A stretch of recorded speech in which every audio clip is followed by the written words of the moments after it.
Hey, comic book fans, welcome back to Comic Book Corner 2.0. And fans, you're with me, Mike Spider Slayer.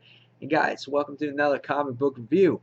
Today, we're going to be talking about The Walking Dead, issue number 118. Now, this is the All Out War event that's going on. This is part number 3. In the last issue, we got to see Holly get captured by Negan. And in the end of the last issue, you thought that Holly was going to be raped. But Negan wound up killing his own man to protect Holly. What for? Not sure. She's not really much of a bargaining chip, is she? I guess we'll find out eventually, but it doesn't happen in this particular issue. Now, I'm just letting you guys know that there is spoilers, a lot of them in the Walking Dead reviews that I do, um, and just because I like talking about the issue. Um, so with that being said, we have Robert Kirkman, that is obviously on the book. Charlie Adlard is the one who does the actual pencils and the cover. And yeah, there is some pretty good pages in this particular book. For instance, here we got Maggie sitting there clocking Gregory. Awesome page right there. Great facial expressions. You can see that she's really get some emotion out in the actual issue. Here's another great page of Maggie here giving her speech, and I'll tell you why in a little bit. Um, we have a couple other great two-page spreads right here as someone is getting shot. So the issue has great artwork. Even though you have those great spreads, it takes away from the actual story because it makes the story a little bit shorter.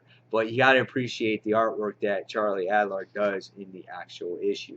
Okay, so what did I think of the story?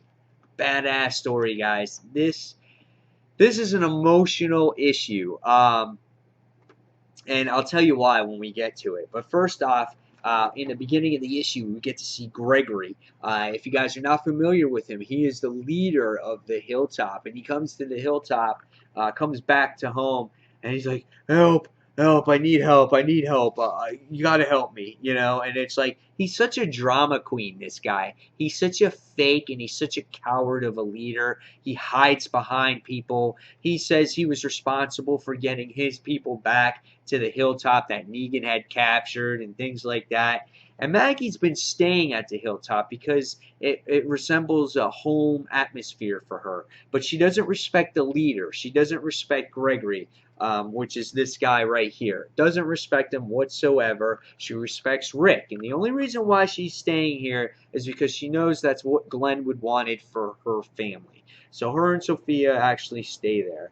And when she comes back, or when Gregory comes back, Maggie just lays into it, and she's just like, "You're a coward. You're nothing." And he's like, "What are you talking about?" Gregory's like, "Rick Grimes." He's like, "This would have never happened if it wasn't for Rick Grimes." And Maggie gets pissed because, she's like, she's like, Rick Grimes is a leader. He's a true leader, and Negan can't be bothered because he killed my fucking husband, and that's what's said, and that's why she strikes Gregory right in the freaking jaw. And every time Gregory tries to speak, Maggie's just like, "Shut the fuck up," So funny. I just loved it. But she's rallying the troops here. She's trying to realize that this guy's not your leader. Rick Grimes is the leader. He's the one trying to get rid of Negan, not Gregory. If there's anybody that's going to cause peace amongst all these communities, it's going to be Rick Grimes. And that's why they show her two-page spread here. So that is your introduction to the book. As the book goes along, we get to see a little interaction between Michonne and Carl. Not too much, really, here. It just gives you a little brief dialogue on where Rick is and what the groups are doing. And basically, it tells you that they're going after Negan's outposts. Since Negan and most of his men are trapped in his facility because of the zombies overcrowding his facility, now they're going after the outposts of where Negan's men stay. So the book goes into a deep narration, and you're not sure where this narration is coming from at first. And you see Rick and Jesus doing battle, and then you see Eric who gets shot here. These two are married or they're partners, and he gets killed. So he's one of the people that get killed in the issue in Rick's group. But the narration continues, and it says, "Oh, I'm sure Rick's group has fared much better than mine." But Rick went after the toughest and most formidable foes in Negan's outposts. And then you see them get more successful, and you see them capture their men, and then they move on and they destroy everybody or kill everybody that's in there. Now, as the narration continues, it focuses on Ezekiel's group. And now you're starting to see the narration make sense. And it's King Ezekiel is the one who's doing the narration. And at first, he talks about how his group is being successful, and they're taking charge and they're getting closer to the outpost. But then little do they realize that they're letting them get close because so Negan's men can kill all his people around him.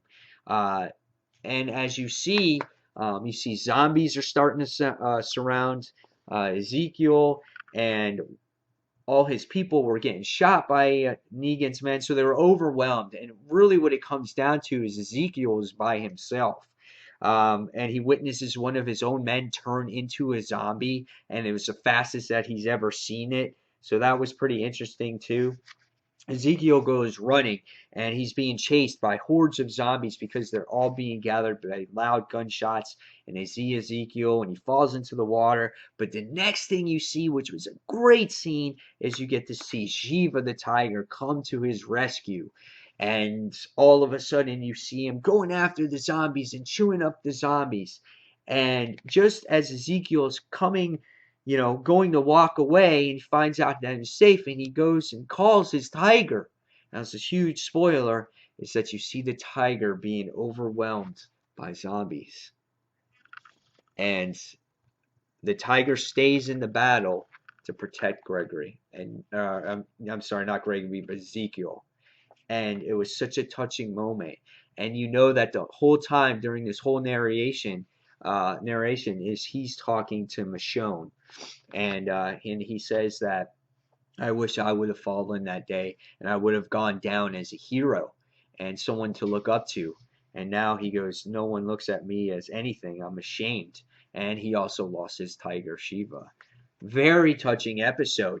Even though it's not a significant death, human-wise, you can see the compassion and the love for his tiger, because King Ezekiel has had this tiger since it was a cub, basically, and he raised it. And he's a zookeeper. I mean, this is what he did for a living, and I can see the attachment. So this really shows, honestly, your attachment to an animal is just as important to a human being as a human loved one, because you saw that with Eric and his partner. One dies and the other one's got to go on, and now you see Ezekiel and you see his pet. It's like his baby. It meant a lot. It was a very touching episode. Very touching episode. I truly enjoyed this issue, even though it didn't progress the story at all, really. It just shows Rick going after these outposts, and a narration with or a dialogue between Maggie and the hilltop villagers. It was a very good filler type of issue. You get to see a death here that you wouldn't expect. It's sad to see the tiger go. I thought it really made Ezekiel a badass with this tiger.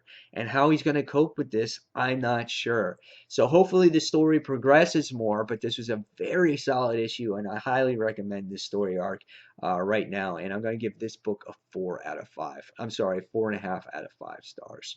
So guys, leave me your comments below on what you thought of this issue. What do you think is going to happen to Ezekiel? Do you think he's going to break down? Do you think he's going to be stronger than ever? And yeah, leave me your comments below. I really enjoyed this issue. So guys, as always, thank you for watching Comic Book Corner 2.0. Until the next comic book review, this is Mike Spider Slayer signing off. Take care, everyone. See you soon. Bye.